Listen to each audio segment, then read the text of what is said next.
Hello and welcome, each and every one of you. With you today is me, Daiga, multilinguistic international coach therapist from DCTcentre. Today I am presenting to you the second concept from Course in Miracles by Morganne Rayne. Forgiveness versus judgment.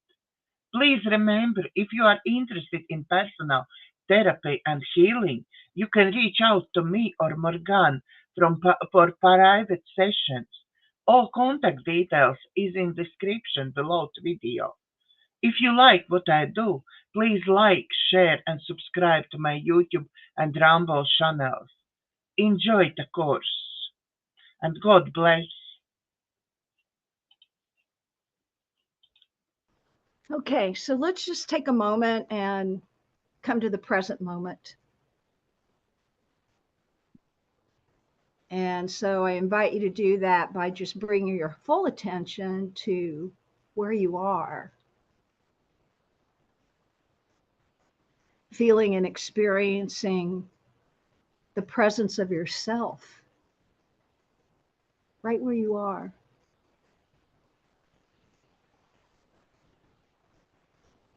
And it's really helpful if you take a beautiful breath in. So let's do that together. And anchor that breath into your body,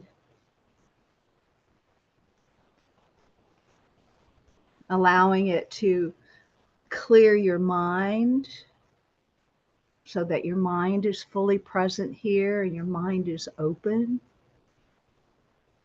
And take a breath into your heart so that your heart begins to be open to what is coming through today.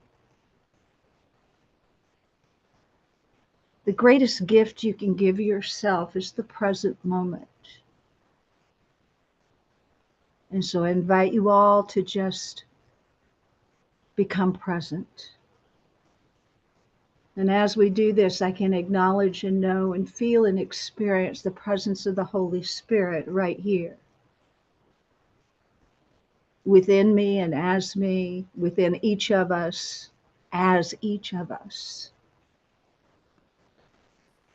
Present within us, opening our hearts and our minds even more to receive the truth that is for each of us. And I give thanks for this time that we have come together to open our hearts and our minds to awakening and remembering who we are truly, without the constant chatter, without the ego urgings, but truly just who we are. And so for this opportunity to continue this journey together, I give thanks. And I know that each of us are guided in the unique way that our guidance works for each of us. And I simply ask for blessings upon this time, knowing that I am guided in this teaching. I am guided in this truth. And I just allow that guidance to teach and be present with everyone today. And so it is. All right, this is a Course in Miracles. Please take notes. We'll review once more the 12 primary concepts of A Course in Miracles that we'll be studying in this coursework. Last week we visited bliss and oneness versus separation. And this week we'll be visiting forgiveness versus judgment. And this is a very powerful lesson and one we can certainly take into our worlds. We'll be also visiting love versus fear, innocence versus guilt and shame, God's Holy Spirit versus the ego, responsibility versus projection, right-mindedness versus wrong-mindedness, reality versus illusion, the spiritual world versus the material world, content versus form, the unlimited soul versus the limited body, and holy relationships versus special relationships. Again, our second concept this time is forgiveness versus judgment. we can accurately say that the entire world of pain and limitation in every form began with the belief in separation. Such a belief might have remained a mere theory or musing had we not judged ourselves for having such a thought.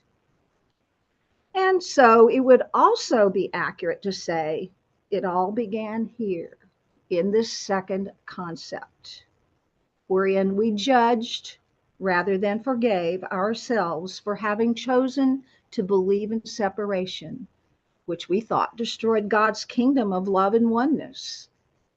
Our belief in having separated from God and our judgment and self condemnation for having done so now made the illusion of separation appear to be real. Whenever we judge anyone or anything, it is because we have already determined in the deepest recesses of our souls that we ourselves are flawed and incapable of experiencing the consciousness of God and all the gifts that come with this consciousness. And then we project these judgments of ourselves and others. From the Course in Miracles book in the textbook, chapter 3, we find these tenets on judgment. The first one is the choice to judge rather than to know is the cause of the loss of peace.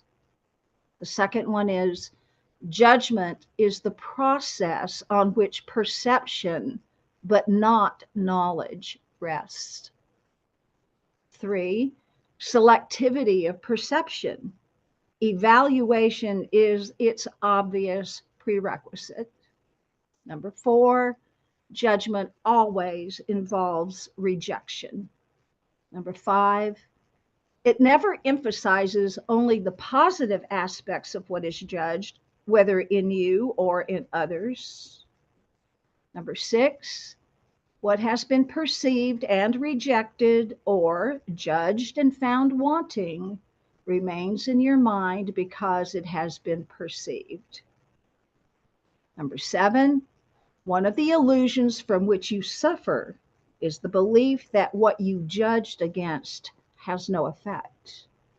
Number 8, this cannot be true unless you also believe that what you judged against does not exist. Number 9, you evidently do not believe this, or you would not have judged against it.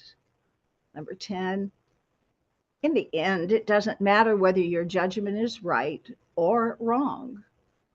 Number 11, either way, you are placing your belief in the unreal. And number 12, this cannot be avoided in any type of judgment because it implies the belief that reality is yours to select from.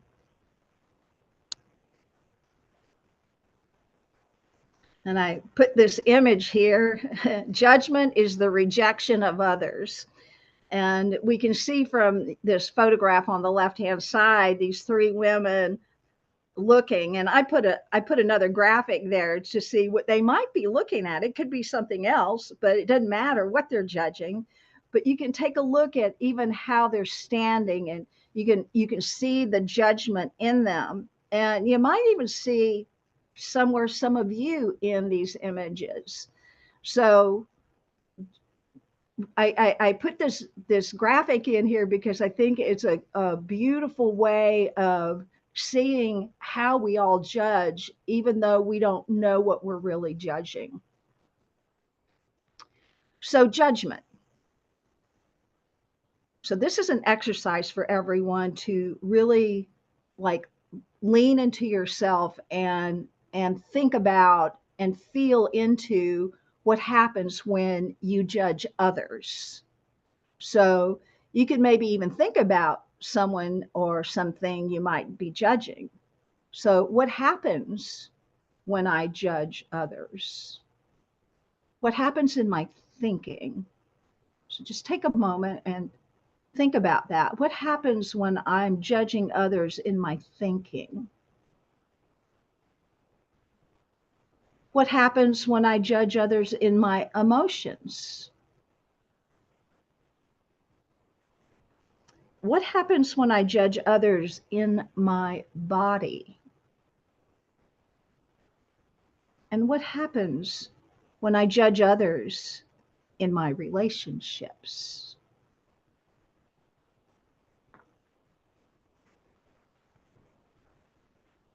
Now we'll look at judgment and the rejection of self.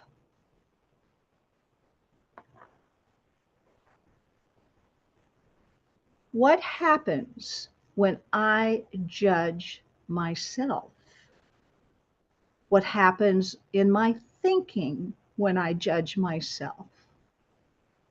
Just think about that. Where does your thoughts go? What happens in my emotions when I judge myself?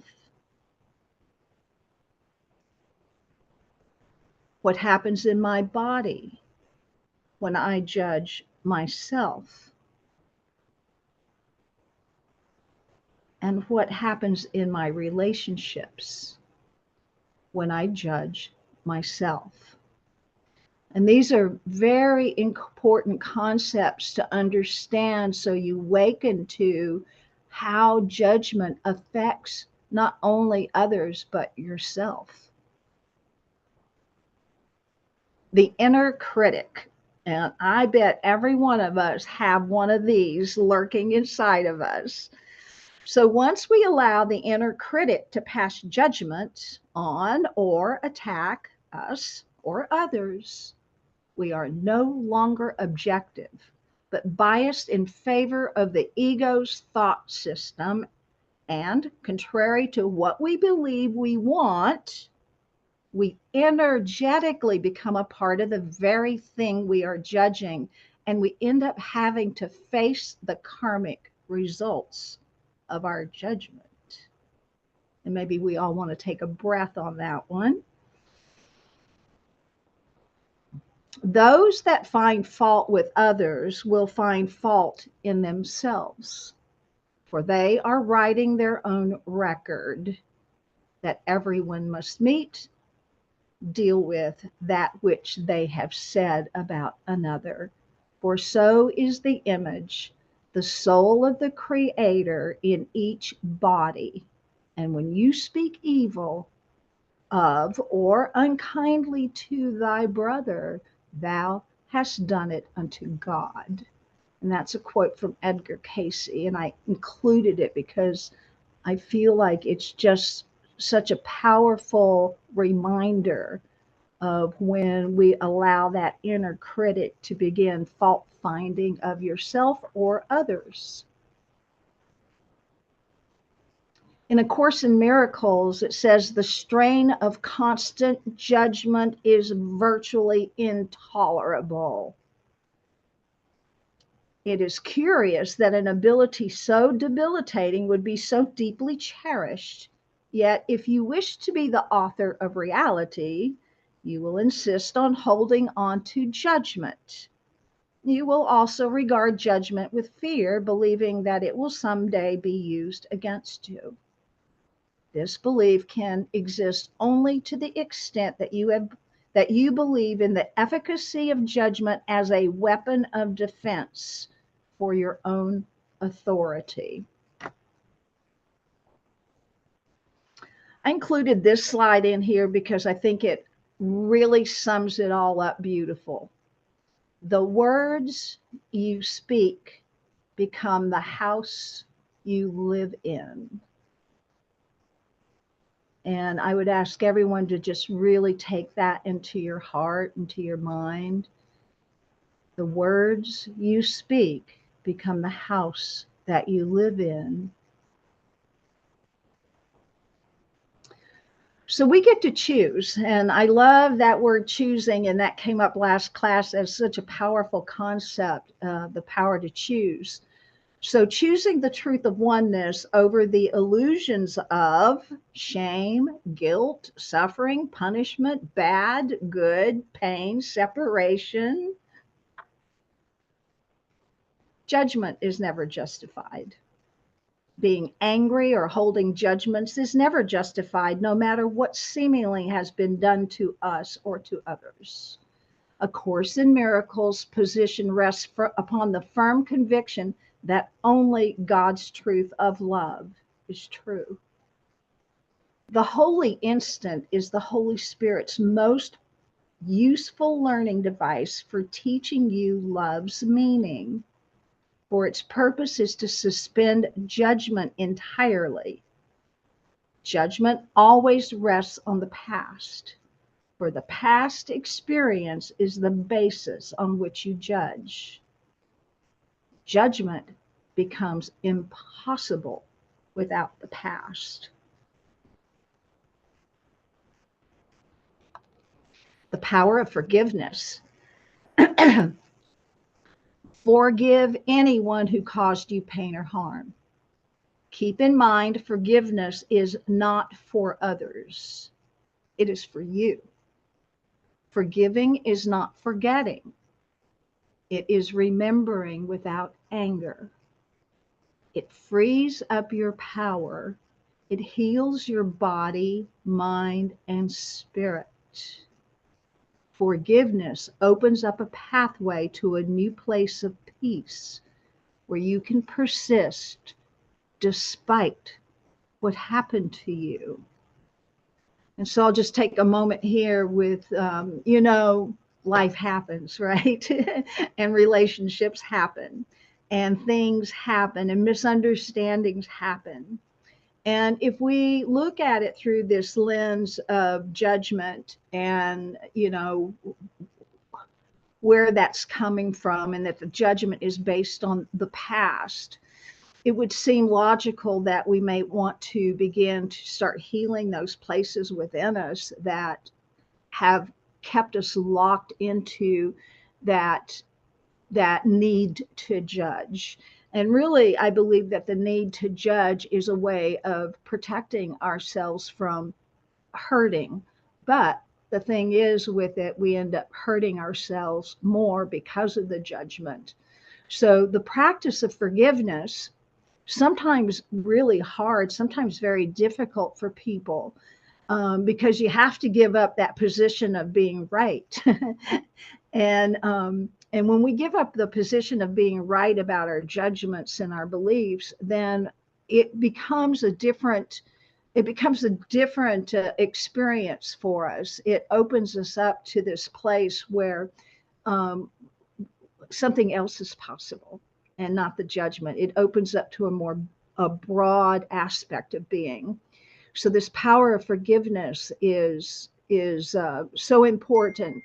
The other thing with forgiveness is that it's in most all, I think about the 12-step program, it's one of the tenets in that, one of the most important pieces to not only forgive yourself, but to forgive others. So with forgiveness, let's go back to that same exercise we were using before. What happens when we forgive others? So what happens in our thinking when we forgive someone else? And just think about that if you've had that beautiful opportunity to forgive someone. What happens in your thinking? And what happens in your emotions when you forgive someone?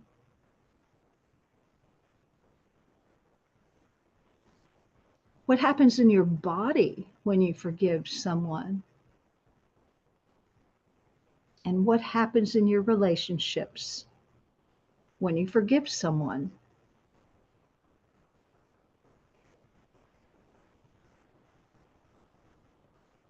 I love that image of just the sweetness of being together.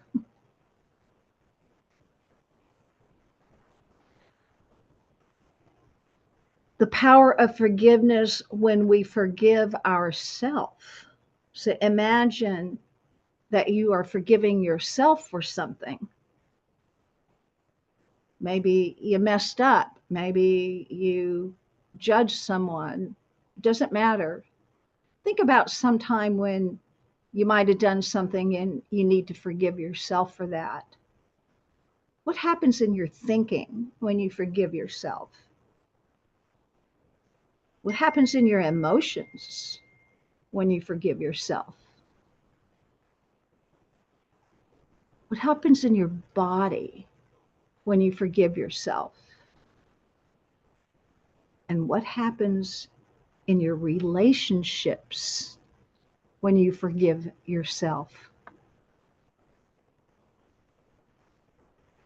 And I just put this image in here because truly that's what it feels like when we begin to forgive ourselves. We just feel open and vulnerable and free. And it is a beautiful feeling of having that experience of being unburdened by the judgments and the assessments and surrendering to the forgiveness. It's so beautiful. Peace comes with letting go of judgment. Rather than pretending that people are wonderful, even when they are in the middle of doing something horrible, our job is to know the truth, but respect the illusion. The truth is, no matter how people behave, in reality, they are still the holy children of God and deserving of our prayers that support this ideal. And so you can think about this in terms of, if, a lot of people like to take a look at what's happening in our world, and they can get pretty upset and think, oh, this is horrible.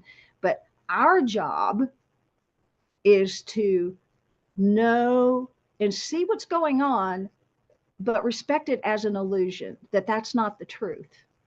And this gets tricky, but it gets beautiful when you practice it. A Course in Miracles teaches that when we practice true forgiveness, we naturally begin to feel and express a sense of gratitude for even those who seemingly have done the most horrific things. Whew, that's a big statement right there. But when we practice true forgiveness, that sense of gratitude does start bubbling up. One of the reasons for feeling grateful is that we learn the power and the value of forgiveness.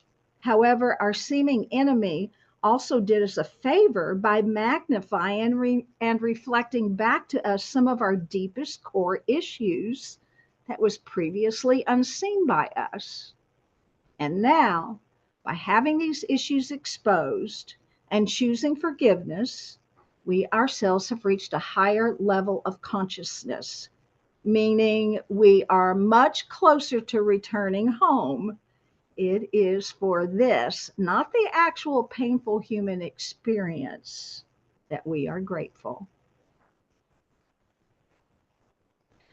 Okay, so this is the forgiveness process. So again, allow yourself to use this as an exercise. And it might be helpful for you to close your eyes as you do this. So I invite you to recall a time when you had a negative reaction to a person or an event. So just imagine that. I'll give you a moment.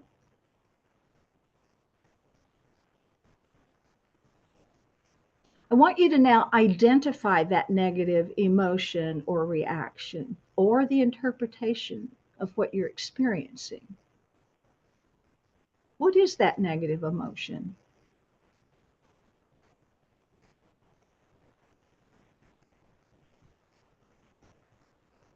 And as you have that, can you make a conscious choice to release the reaction or the interpretation?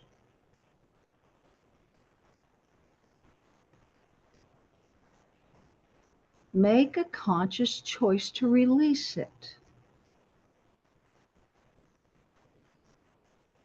And the last step is, now that you have made the conscious choice to release this reaction, you will need to replace it with a better choice.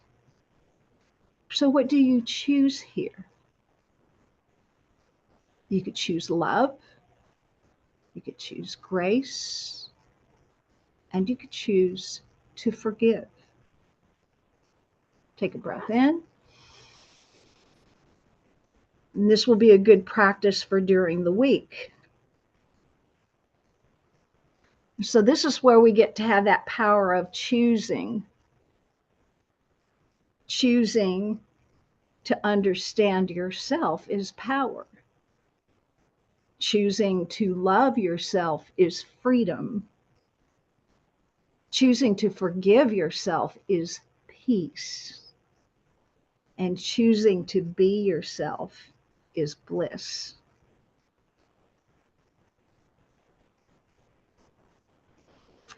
Now I'm going to teach my mostest favoriteest thing ever, Ho'oponopono. And this is one of the most beautiful practices on forgiveness that I have come across. It allows you to just really stay in a flow. It's very simple and very easy to use. And you'll see that throughout this coursework, I interjected a lot into Course in Miracles because I believe that they go so beautifully together. The practice of forgiveness functions as both a communication concept for reconciliation and a tool for restoring self-love and balance. And some things they say about Ho'oponopono, it causes things to move back into balance or to make things right. And the formula for Ho'oponopono is, I tell you, it's so easy. It's the words, I'm sorry, please forgive me, thank you, and I love you. That's it. So here's where I'm taking Ho'oponopono and merging it with the Course in Miracles. So again, the Ho'oponopono statement is, I'm sorry, please forgive me, I love you, thank you. In Ho'oponopono, we're going to take that first line, I'm sorry. And in Course in Miracles, it says, I'm sorry for forgetting your true identity and judging you as being capable of being sick, poor, depressed, mean, whatever the judgment is. Say, I'm sorry for forgetting your true identity. In Ho'oponopono, the second statement, please forgive me, in A Course in Miracles, we say, please forgive me as having projected my unhealed wounds and limiting beliefs upon you, thus co-creating your challenge. I also forgive myself, for I too have suffered by allowing you to bear the cross of my issues. In Ho'oponopono, we say the third line, I love you. In A Course in Miracles, we say, I love you because of who you really are, God's perfect and holy child, the Christ. In Ho'oponopono, the thank you in Course in Miracles is, thank you for mirroring to me that which needed to be recognized, accepted, and surrendered, and refilled with the presence of truth, the truth of who we are. As we now stand forgiven by each other, we also stand healed and one in God. And so it is. So that's the process of how we work with Ho'oponopono and Course in Miracles. So let's just do this practice because I think it's really important to get this piece down. So I want you to think about something that you want to forgive. So being human, I think we probably all have one of those. So it could be a piece about yourself. It could be a piece about someone else. It could be about an event. But let's just work with this with practicing. So imagine the thing or the person that you would like to either forgive or be forgiven for. And we'll just choose maybe to forgive. Make it easy here. And imagine that person in front of you or that event around you. Imagine that person. And you can maybe feel and experience all your judgments about this person and what happened, and maybe experience the suffering that happened to you and the thoughts that happened. But in this exercise, you're going to choose to forgive it rather than hold on to all of this. So with that person, imagine yourself saying, I'm sorry. I'm sorry I forgot your true identity. I'm sorry I judged you as being capable of being whatever it is they were being that you noticed. Please forgive me for having projected my unhealed wounds and limiting beliefs upon you. Forgive me for that. I love you because of who you really are. You're God's holy and perfect child, the Christ, just like me. I want to thank you for mirroring to me that which needed to be recognized, which needed to be accepted and surrendered and refilled with the presence of the truth. And then take a breath in. And as you stand, imagine yourselves being forgiven, you being forgiven, them being forgiven, the whole event just being forgiven. How do you feel?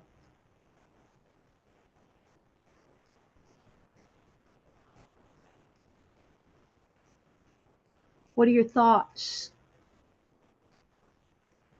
How can you imagine this forgiveness will affect your relationship?